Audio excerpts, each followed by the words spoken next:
Shalom Bapak Ibu dan saudara-saudara semua.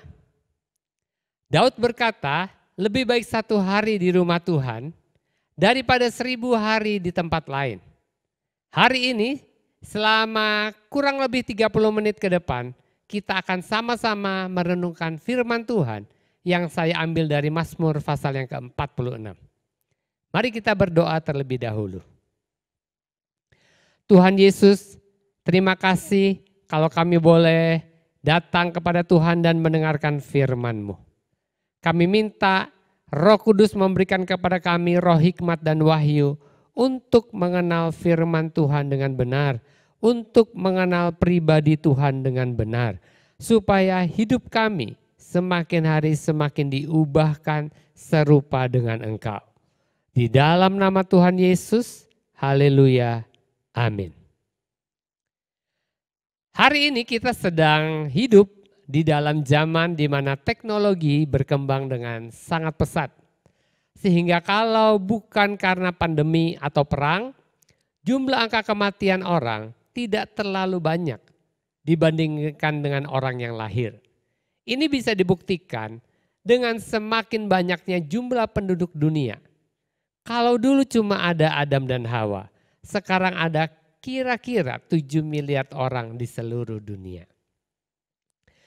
Kalau dulu di dalam kota jarak rumah ke rumah jauh-jauh, sekarang dempet-dempet semua, terutama di Pulau Jawa. Palembang juga sudah mulai padat. Sulit mencari lokasi yang luas. Semua penuh dengan penduduk. Sampai ke lorong-lorong padat dengan penduduk. Tapi justru di kota-kota besar yang padat penduduknya tidak sedikit orang yang merasa kesepian. Hal ini tidak mengherankan karena sejak Adam diciptakan Tuhan, Dia telah berkata tidak baik kalau manusia itu seorang diri saja. Jadi manusia adalah makhluk yang diciptakan tidak untuk hidup sendirian. Sehingga kalau manusia merasa sendirian terlalu lama, maka tidak sedikit yang depresi dan mengakhiri hidupnya dengan bunuh diri. Dan kecenderungan orang bunuh diri akhir-akhir ini semakin meningkat. Bahkan di kalangan orang-orang terkenal seperti artis-artis Korea terutama. Tidak sedikit yang merasa depresi dan kesepian. Saudara pasti sudah sering dengar di media sosial. Seorang artis Korea terkenal setelah membintangi drama yang berjudul Love, mati gantung diri. Status terkenal yang disandangnya ternyata tidak menjamin kebahagiaan untuknya. Sebelum dia gantung diri, dia membuat status yang berbunyi, tidak ada yang menghibur aku. Seorang artis lain dari Amerika ketika karirnya mulai meredup, depresi dan menjadi pecandu obat-obat terlarang. Dan bunuh diri dengan menenggak banyak obat. Di sampingnya ditemukan sebuah surat yang isinya, aku merasa hilang. Segala hal menghancurkan konsentrasiku, harapanku lemah. Aku merasa sudah gila. Aku merasa setiap orang ingin meninggalkanku. Lalu aku merasa seperti ras manusia lain yang hidup di bumi.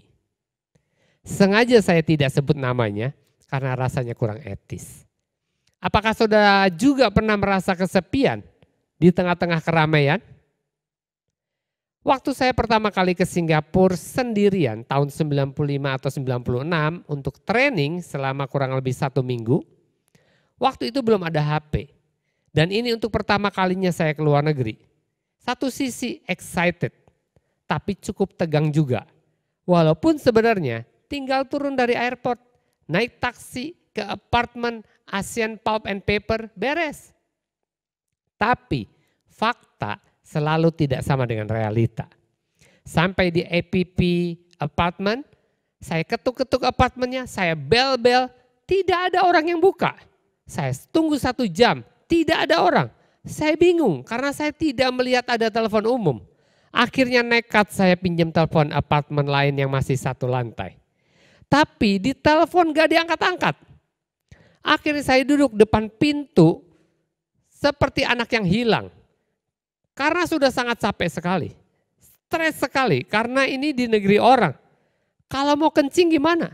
Kalau mau BAB gimana? Wah, pokoknya merasa kesepian di Singapura yang ramai. Tiba-tiba ada orang datang ke arah saya. Wah, saya senang sekali. Saya pikir ini dia orangnya datang. Dia malah tanya sama saya, "Kamu siapa? Ngapain di situ?" Wah, saya dicurigai mau berbuat kriminal. Capek deh. Ada kira-kira beberapa jam baru ada orang datang minta maaf kalau dia terlambat dengan alasan yang saya kurang jelas. Saya nggak peduli, pokoknya sekarang saya tidak sendirian lagi. Betapa tidak enaknya sendirian. Tiap pagi saya naik bis pulang pergi ke tempat training. Di bis semua orang diam. Di kantor hanya bicara soal pekerjaan dengan trainernya. Di tempat training tidak ada yang peduli, dicuekin. Beberapa orang mengira saya karyawan baru. Satu hari saya naik bis pulang dari training.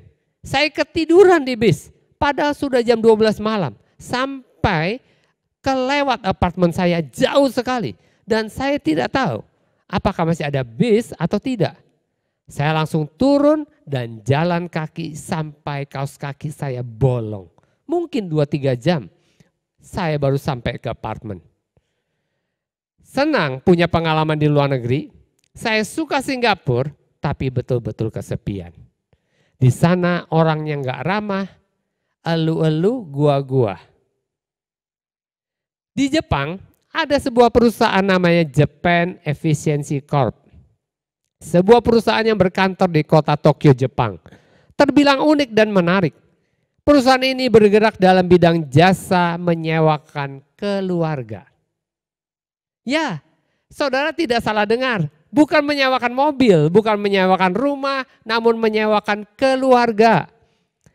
Kebanyakan pelanggan dari perusahaan ini adalah orang-orang tua yang tidak memiliki kesempatan untuk bertemu dengan anak-anak mereka. Karena anak-anak tersebut kelewat sibuk bekerja. Untuk mengobati rasa kesepian, maka orang-orang lanjut usia ini menyewa pribadi-pribadi yang dibayar untuk berperan sebagai anak, menantu, dan cucu mereka. Dengan bayaran sekitar 18 juta, maka selama 3 jam, pribadi-pribadi yang dikirim oleh Japan Efficiency Corp akan berperan sebagai anggota keluarga dari orang yang telah lanjut usia tadi. Anggota keluarga ini, dalam tanda petik, mengunjungi para pengguna jasa di rumah mereka, menemani mereka untuk ngobrol dan makan malam atau merayakan ulang tahun mereka. Para pemeran ini bersikap seakan-akan bahwa mereka adalah sungguh-sungguh anggota keluarga dari para penyewa tersebut. Sejak didirikan tahun 1990-an, usaha yang ditekuni oleh Japan Efficiency Corp mengalami kemajuan pesat. Dari hari ke hari, jumlah pelanggan yang menggunakan jasa mereka semakin banyak. Sehingga perusahaan ini tidak mampu memenuhi permintaan pelanggan untuk mengirim keluarga imitasi yang ingin mereka sewa dengan segera. Daftar antrian pelanggan yang ingin menggunakan jasa mereka cukup sangat panjang. Alhasil, berbagai perusahaan sejenis juga bermunculan di Jepang. Keberadaan dari Japan Efficiency Corp dan perusahaan-perusahaan lain yang menyediakan jasa penyewaan keluarga di Jepang ini menunjukkan bahwa kesepian merupakan masalah yang sangat serius. Bukan hanya di Jepang, namun di banyak negara dan kelompok masyarakat hal yang sama juga terjadi. Seperti yang saya ceritakan di awal tadi. Terutama ketika kita sedang mengalami kesukaran. Sering kita merasa kesepian dan sendirian.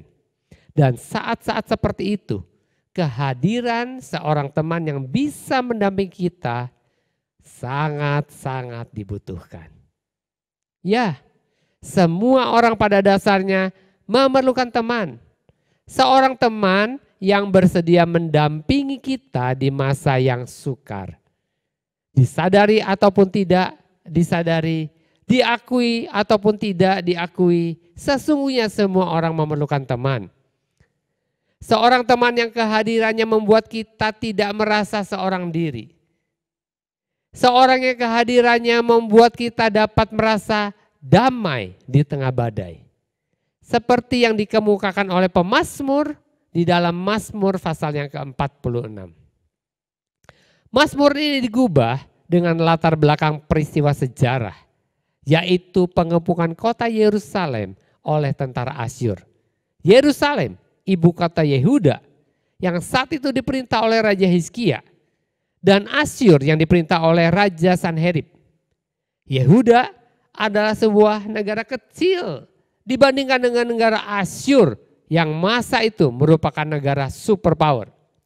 Kalau kita lihat di peta, nampak bahwa kerajaan Yehuda hanya bagikan sebuah titik kecil di tengah lautan yang luas dari kerajaan Asyur. Yehuda yang kekuatan militernya terbatas bila dibandingkan dengan tentara Asyur yang terkenal, kejam dan ganas, dan yang belum lama berselang telah meluluh lantakkan Israel yang terletak di utara Yehuda. Asyur yang menteror serta mengintimidasi Hizkia dan penduduk Yerusalem agar menyerah, yaitu dengan berkata bahwa tidak ada gunanya lagi bagi mereka untuk melawan tentara Asyur. Nah, di dalam situasi yang sangat sukar itu, Allah berjanji kepada Hizkia bahwa ia tidak akan membiarkan umatnya. Ia hadir di tengah umatnya. Ia akan memagari umatnya. Ia akan menolong umatnya. Dan janji ini ia tepati dengan melepaskan umatnya dari kepungan Raja Asyur.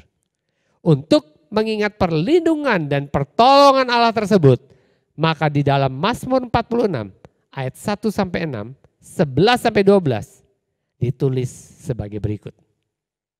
Ayat 11, 1. Untuk pemimpin biduan, Bani Korah dengan lagu Alamot. Nyanyian, Allah itu bagi kita tempat perlindungan dan kekuatan. Sebagai penolong dalam kesesakan sangat terbukti. Sebab itu kita tidak akan takut. Sekalipun bumi berubah, sekalipun gunung-gunung goncang di dalam laut, ribut dan berbuih airnya, sekalipun gunung-gunung goyang dalam geloranya, Selah. Kota Allah, kediaman yang maha tinggi, disukakan oleh aliran-aliran sebuah sungai.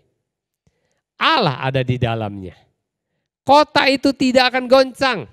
Allah akan menolongnya menjelang pagi. Di tengah situasi yang kelam kelabut yang digambarkan di dalam ayat 2 sampai ayat 4 ini, di ayat 11 dicatat Allah berfirman kepada umatnya sebagai berikut. Diamlah dan ketahuilah bahwa akulah Tuhan. Aku ditinggikan di antara bangsa-bangsa, ditinggikan di bumi. Terhadap firman Tuhan ini, yaitu agar umatnya diam dan mengetahui bahwa Tuhan adalah Allah, maka di ayat 12 pemazmur menanggapi demikian. Tuhan semesta alam menyertai kita. Kota benteng kita ialah Allah Yakub, Selah. Jadi apabila saat ini saudara sedang berada di dalam keadaan terkepung oleh kesukaran, seperti kota Yerusalem yang sedang dikepung oleh tentara Asyur, dan saudara merasa tidak berdaya untuk mengatasinya, sama seperti yang dirasakan oleh Raja Hizkia ketika menerima ancaman dari Raja Asyur, ingatlah 3 hal yang dikemukakan dalam Mazmur 46 ini. Yang pertama, yaitu bahwa saudara tidak seorang diri, karena Tuhan hadir di situ. Di dalam segala keadaan, baik di masa suka ataupun sukar, baik di masa mudah atau sulit, baik di masa panen atau krisis, sesungguhnya saudara tidak pernah seorang diri karena Tuhan hadir di situ. Saudara tidak pernah seorang diri karena ada Dia yang selalu bersama saudara. Sehingga saudara dapat berkata, I am not alone. Aku tidak seorang diri. Sebagaimana yang saya utarakan tadi Di saat saudara sedang melewati masa-masa yang sukar saat ini, saudara tidak harus menanggung beban seorang diri. Waktu mama saya meninggal 11 September 2018 lalu, saat-saat kami sekeluarga berduka, ada teman-teman dari Surabaya, dari Malang yang datang, ada family-family yang memberikan support sehingga kami sekeluarga merasa sangat bersyukur dan berhutang budi sama mereka. Ketika kita sedang melewati pergumulan kehidupan, kita membutuhkan seorang teman yang mendampingi kita. Dan berita baiknya, kita semua memiliki seorang teman. Kita tidak seorang diri. Sehingga kita dapat berkata, I am not alone. Kita memiliki seorang teman yang dapat diandalkan dan yang tidak akan meninggalkan kita. Seorang teman yaitu Allah sendiri. Allah yang di dalam Mazmur 46 memperkenalkan dirinya di dalam 4 nama yang ia sebutkan secara langsung maupun tidak langsung. Dengan mempelajari 4 nama Allah tersebut, kita akan mengenal sifat-sifatnya. Karena nama Allah memang menggambarkan siapakah Allah yang sesungguhnya. Hal ini berbeda dengan manusia. Nama seseorang tidak selalu mencerminkan sifat-sifatnya. Orang yang bernama Setiawan belum tentu sifatnya setia. Namanya boleh-boleh saja Simpson, tetapi sifatnya bisa pemalu dan penakut. Nama Allah yang pertama telah kita pelajari minggu yang lalu, yaitu bahwa dia adalah El Elyon, yang artinya Allah yang maha tinggi. Tidak ada yang lebih tinggi dari dia. Namanya yang kedua adalah Yehovah Shammah, yang artinya adalah the Lord is there, atau Tuhan hadir di situ. Hal tersebut ditulis secara tidak langsung di ayat yang ke-5 dan ke-6. Demikian. Kota Allah, kediaman yang maha tinggi, disukakan oleh aliran-aliran sebuah sungai. Allah ada di dalamnya. Kalimat Allah ada di dalamnya, yaitu di dalam kota Yerusalem di ayat 6 ini, sama dengan penglihatan yang diperoleh Nabi Yehezkiel. Dan yang dicatat di dalam Yehezkiel 47 sampai 48. Di situ ditulis bahwa Yehezkiel melihat kota Yerusalem dengan sebuah sungai yang mengalir keluar dari mezbah Allah yang ada di dalamnya. Kota Yerusalem, kota yang Tuhan hadir di situ. Sehingga di dalam Yehezkiel 48 ayat 35 ditulis sebagai berikut. Sejak hari itu, nama kota itu ialah Tuhan hadir di situ. Tuhan hadir di situ. Atau di dalam Mazmur 46 disebut Allah ada di dalamnya. Singkat kata, dengan berkata di dalam Mazmur 46 yaitu bahwa Allah ada dan hadir di kota Yerusalem, maka pemazmur secara tidak langsung menyebut nama Allah, yaitu bahwa dia adalah Yehovah Shammah. Tuhan hadir di situ. The Lord is there. Yehovah Shammah artinya Tuhan hadir dan menyertai umatnya dan tidak akan meninggalkan umatnya. Tuhan hadir bukan hanya di saat-saat yang mudah, tapi juga di masa sukar, seperti yang sedang dialami oleh Hizkia dan penduduk Yerusalem. Tuhan hadir di tengah umatnya. Di Mazmur 23 dikatakan bukan hanya di padang rumput yang hijau. Yesus sang gembala yang baik itu menyertai kita. Namun di saat kita berjalan melewati lembah kekelaman, ia juga menyertai kita. Kalau orang-orang di sekitar kita tidak mengerti keadaan kita, kalau orang-orang di sekitar kita yang kita kenal tidak memahami perasaan kita, bahkan kalau orang-orang yang dekat dengan kita tidak peduli tentang beban yang kita tanggung, ingat, sesungguhnya kita tidak seorang diri karena Allah hadir di situ. Yang kedua, di tengah masa sukar ingatlah bahwa kita dapat tinggal diam sebab Tuhan hadir di situ. Saya ulangi, kita dapat tinggal diam sebab Tuhan ada di situ. Dan itulah yang dikemukakan oleh pemazmur dengan berkata di ayat 5 dan 6 sebagai berikut. Kota Allah, kediaman yang maha tinggi, disukakan oleh aliran-aliran sebuah sungai. Allah ada di dalamnya. Kota itu tidak akan goncang. Allah akan menolongnya menjelang pagi. Di tengah badai yang dahsyat, yang menerpa dirinya, seperti yang digambarkan di ayat 3 dan 4, kota Yerusalem tidak akan goncang. Kenapa?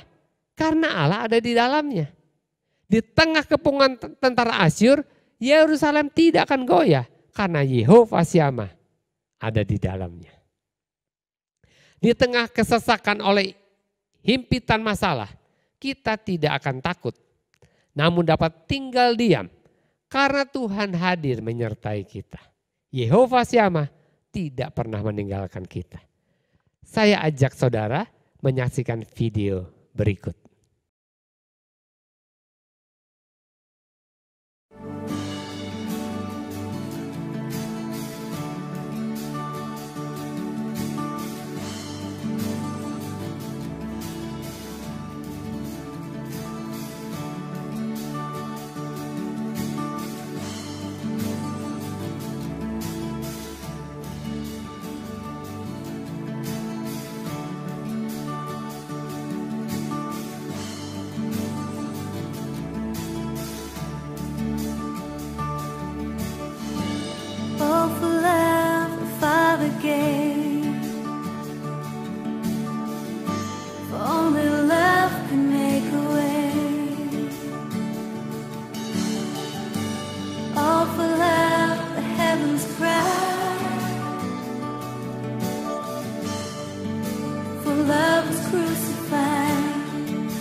Ya, di saat-saat yang sukar, Tuhan tidak pernah meninggalkan kita. Malah Ia menggendong kita. Dan kalau Allah beserta kita, maka badai sebesar apapun tidak perlu menggoncangkan hati kita. Kita tetap dapat merasakan damai sejahtera. Damai di tengah badai. Selah, damai di tengah badai. Karena apa? Karena kita memiliki seorang teman yang setia. Yang ketiga, di masa yang sukar kita harus diam agar menyadari bahwa Tuhan hadir di situ. Diam bukan dalam arti bersikap pasif. Diam bukan dalam arti bersikap masa bodoh.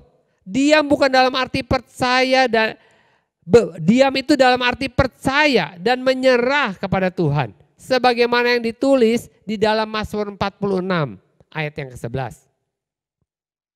Diamlah, be still dalam bahasa Inggris. Dan ketahuilah bahwa akulah Allah. Aku ditinggikan di antara bangsa-bangsa, ditinggikan di bumi. Memang apabila pikiran kita penuh dan terus berputar sehingga kita tidak dapat berdiam diri, maka sukar bagi kita untuk menyadari akan kehadiran Allah yang menemani diri kita. Contoh, ketika saudara makan, cobalah untuk tidak berbicara sama sekali. Diam. Maka setiap sendok makanan yang kita suapkan ke dalam mulut kita akan dapat kita rasakan. Akan kita sadari dan akan dapat kita nikmati dengan sepenuhnya. Sehingga dengan demikian kita dapat mensyukuri berkat Tuhan di dalam setiap sendok makanan yang kita suapkan ke dalam mulut kita. Begitu juga apabila kita tidak bisa berdiam diri di hadapan Allah, maka kita tidak akan dapat menyadari kehadirannya yang menyertai kita dan menemani kita. Tidaklah mengherankan, di dalam ayat 11 Allah berkata, diamlah dan ketahuilah bahwa akulah Allah. Kita perlu belajar berdiam diri, menyerah dan tidak menceramahi Allah.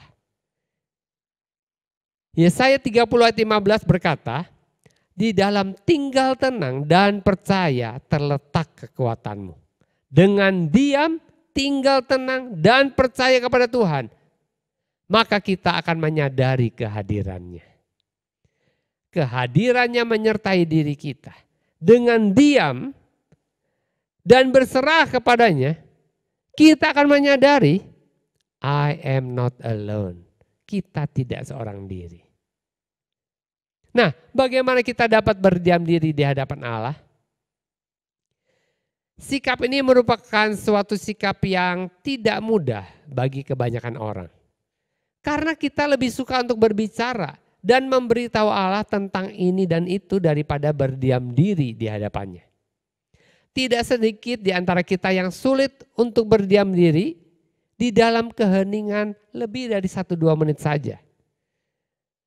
Begitu kita mengheningkan pikiran kita dan mengarahkan hati kita kepada Allah lebih dari 1 menit, maka pikiran kita sudah langsung mengembara kemana-mana.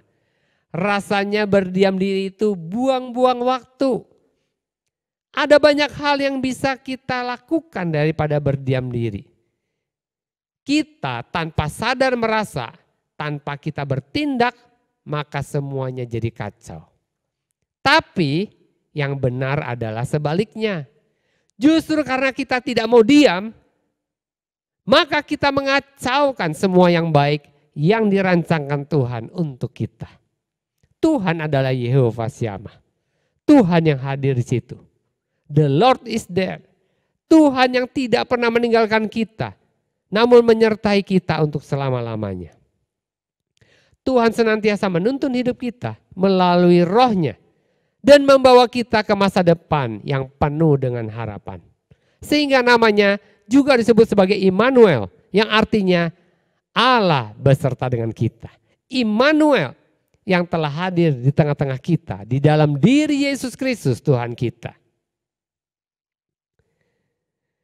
Hanya di dalam Dia, yaitu di dalam Kristus Yesus, kita dapat merasakan selah, damai di tengah badai. Di dalam Dia, yaitu di dalam Yesus yang setia, kita memiliki teman yang tidak akan pernah meninggalkan saudara dan saya. Amin. Mari kita berdoa. Tuhan Yesus, kami mengucap syukur karena Engkau Allah Yehova Syamah. Allah yang senantiasa hadir dalam kehidupan kami, bukan di saat-saat kami senang, nyaman, tetapi justru di saat-saat kami ada di lembah kekelaman. Justru di saat-saat yang sulit dan sukar, Engkau menggendong kami. Kami bangga jadi umat-Mu, kami bersyukur karena Engkau Bapa yang baik, Engkau Gembala yang baik. Kami serahkan hidup kami, persoalan-persoalan kami ke dalam tangan Tuhan. Sehingga kami tidak perlu merasa sendirian, kami tidak perlu merasa takut karena Engkau senantiasa menyertai kami. Aku berdoa buat setiap orang yang hari ini hidupnya sedang dikepung oleh berbagai masalah. Tuhan, aku berdoa supaya mereka bisa berdiam diri dan menyadari kehadiran Tuhan sebagai Yehova Syamah, teman sejati yang sanggup memberikan rasa aman, ketenangan kepada mereka supaya mereka bisa mendapatkan pertolongan Tuhan pada saatnya. Terima kasih Tuhan, lindungi mereka dari segala yang jahat. Di dalam nama Tuhan Yesus Kristus, kami sudah berdoa dan mengucap syukur. Haleluya. Amin. Kita berjumpa lagi dalam ibadah online minggu depan. Tuhan Yesus memberkati.